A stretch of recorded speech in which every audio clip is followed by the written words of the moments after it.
Aku tidak tahu sejak kapan duniaku sepi. Sungguh seorang aku ini juga ingin bisa bicara mengenai hati. Tapi semua itu kurasa cukup. Hanya untuk kutulis dan kunikmati sendiri saja.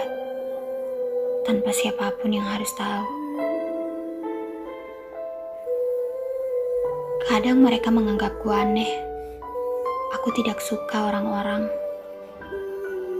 Padahal orang sepertiku ini juga punya rasa, hanya saja tidak mudah bicara. Mengertilah, aku juga pernah mendambakan senja sama seperti kalian. Senjaku begitu indah di masa sekolah. Meski hanya bisa kutulis ribuan puisi tentang senja, dan kulukis matanya dalam sebuah diary, lengkap dengan senyuman indah di sudut-sudut bibirnya. Sampai saat pertama kali, tak sengaja mata kita saling menatap. Seperti ada rasa yang belum pernah ku kenal sebelumnya. Di bangku sekolah, kau yang duduk dari kejauhan, tak bisa lepas dari penglihatanku. Saat itu, kau yang sedang memegang minuman kecil, tertawa manis sekali. Di situ kau bersama dengan teman-temanmu, mungkin cerita tentang banyak hal. Dan di sini, aku yang memandangimu pun berhayal tentang banyak hal. Aku membayangkan kau tersenyum bersamaku, cerita tentang hari-harimu, dan tertawa di sampingku. Sedikit berhayal, mungkin tidak masalah bagiku.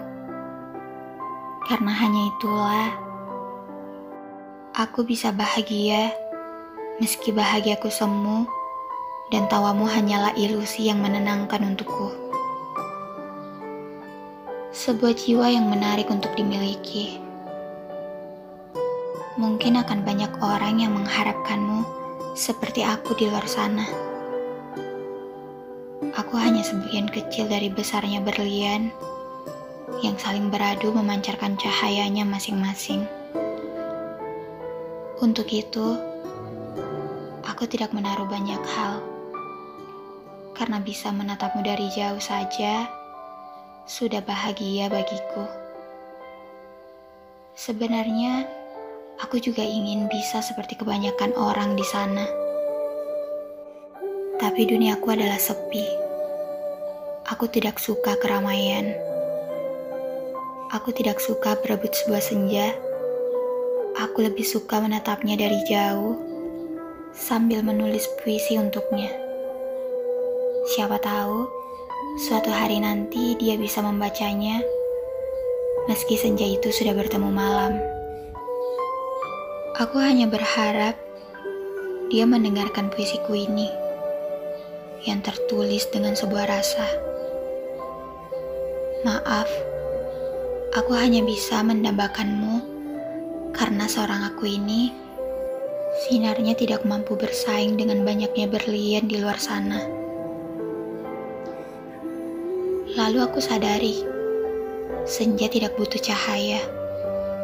Apalagi cahaya dari banyaknya berlian yang mewah pun tidak bisa memenangkan satu senja. Senja hanya butuh redup, bukan cahaya. Sampai akhirnya, aku hanya bisa menatap senja redup bersama sebuah malam. Malam dengan ribuan bintang yang cahayanya menyala-nyala di atas ketinggian. Mungkin kau pantas mendapatkan itu. Biarkan aku yang kelam ini tetap menyaksikan senjaku terbenam bersama sebuah malam. Aku bahagia karena puisiku yang hanya tentang senja kini berubah menjadi tentang bintang dan malam. Kadang bintang itu membentuk matamu. Sepasang mata yang pernah kutatap di bangku sekolah.